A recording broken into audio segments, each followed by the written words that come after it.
Another statement from Vaitkov, which sounds extremely strange. So, Vaitkov said the following. The concessions to which Russia has agreed consist in the fact that it will not seize the entire territory of Ukraine. How do you like such a concession from Russia?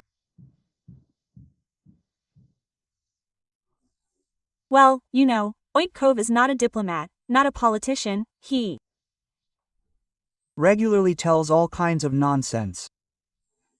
And in this sense, he is authorized by his position, yes, he is such a special negotiator, contact person, and so on. He plays the role of a good policeman in conversations with Putin. That is, he must show in every possible way, well, not that he is on the side of Russia, yes, that is, well, that he understands all this pain, yes, that means that he, accordingly, does, yes, that is, again, this is their negotiation strategy, which is absolutely typical and often used in business contacts. It just sounds disgusting. And since the whole process is still not a business policy, then, accordingly, it is all discussed by the mass media, we worry about it all, social networks, so we are always looking here, which means that we are looking for profit and victory in every statement. Well, you just need to breathe more deeply. It's, you don't need to react emotionally to all the words that are spoken in this sense, because many of these words are pure words, tricks, dances with tambourines and so on. It is necessary to talk about specific arrangements, that's it. And here are the specific agreements, you won't even let me lie. Since last fall, he has been talking about the existence of this option for a large exchange. And that Russia will promote it. And all the time they said that this is impossible, that this will never happen, because, that is, Ukraine will not do it, and that Putin will never do it, because for him there is no option there, which means there are ways back and everything else. I always said that the most important thing for him is to end the war in some territories, otherwise he cannot get out of this war, because he cannot say within the country that we have won at least somewhere there. That is why he will be ready to sacrifice even large parts of the captured territory, if only that some part of it would be completely occupied there. Therefore, if we had at least discussed this option, at the level of the country's leadership with the society a long time ago, then it would not be so painful now, and so on. Well, no matter how we make noise and act based on the situation that is now. Another statement from Rubio. Marco Rubio called concessions the only way to reach a deal between Ukraine and Russia. He goes on to say that the only way to reach a deal is for each side to get something and each side to give something. And it would be very difficult, very difficult. And if it were easy, it wouldn't have lasted 3 years. That is why Zelensky will come to Washington tomorrow, says U.S. Secretary of State Marco Rubio. Can Trump and Europe force Putin to make some concessions? And, well, it is clear that Ukraine will not agree to the concession that Vaitkov announced, yes, that we just talked about. So, Putin's concession is not to capture all of Ukraine, so he can't capture all of Ukraine anyway. We have already seen it in 3 seconds. He has not been able to take Donetsk region for 11 years. Well, actually, what concessions can we demand from Putin and what concessions can he be forced to make? You know, of course, Putin, it means that he is again an experienced gangster, no less an experienced negotiator. He wants to exchange someone else's property for someone else's, which means that he wants us to leave, that is, from Donbass, and in return he would simply say that he will not seize anything else. So, it's clear that it won't work that way. This is exactly what Ruby was talking about. Therefore, well, then I suggest that Vaitkov, that's it, just put it aside. This is not serious. The story is that Putin, of course, will try to sell this situation so that Ukraine is withdrawing from the remnants of Donbass, Putin is withdrawing from Kharkiv, Sumy, and Mykolaiv regions. And the situation in the Kherson and Zaporozhye regions simply freezes. That's it, and it is clear that for Putin the situation is ideal, yes. That is, he cannot dream of anything more. But it is obvious that this, as the Americans say, is a novelty for Ukraine.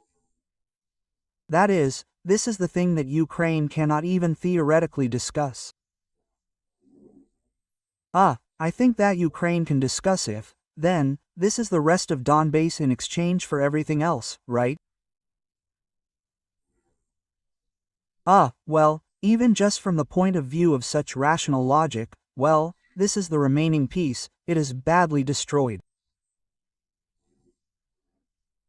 All peaceful residents who are pro-Ukrainian have left there. So, there remains a very small amount of the population, most of which is not completely loyal to Ukraine. And the main thing is that the restoration is very expensive. And in the case of the Zaporozhye and Kherson regions, the occupied parts, these territories are relatively intact, because they were captured very quickly in the early days of the war. A very large number of people live there who are absolutely pro-Ukrainian.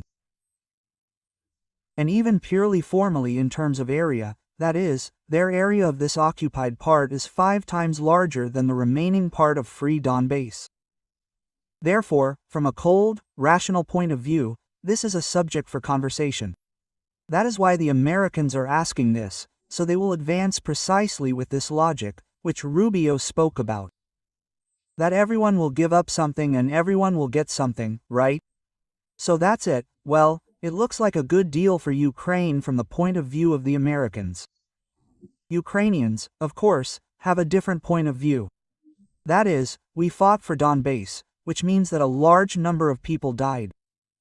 And how is it so easy to take and leave your territory without a fight? It is not enough that they are returning us there. Well, they are also there. There is also occupied land. This is our land. That is, going to this deal is psychologically very difficult. That is why I say that for Zelensky this is a very difficult question.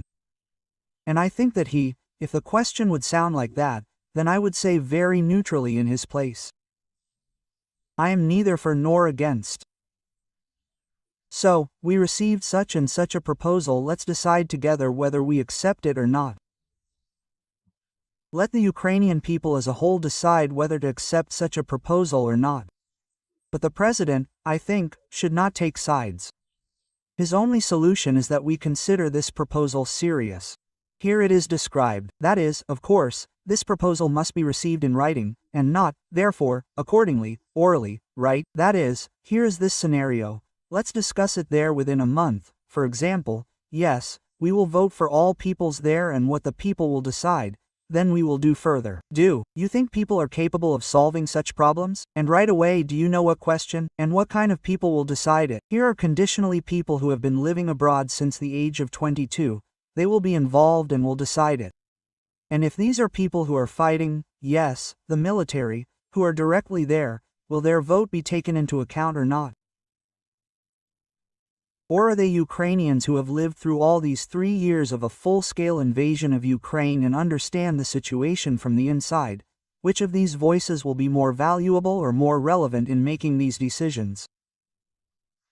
Well, you understand, this is a delicate question. This is a question of any election, yes, people who live somewhere take part in any election, yes. That's another thing, that there is usually much less. Well, because of the technicalities of this topic, there are many questions, but no such right, because the voice of every citizen of the country is the same, yes, that is, according to the principle of having a passport, right? That is, I have a Ukrainian passport, I have the right to express myself on this issue, and my voice is the same as the voice of any other person.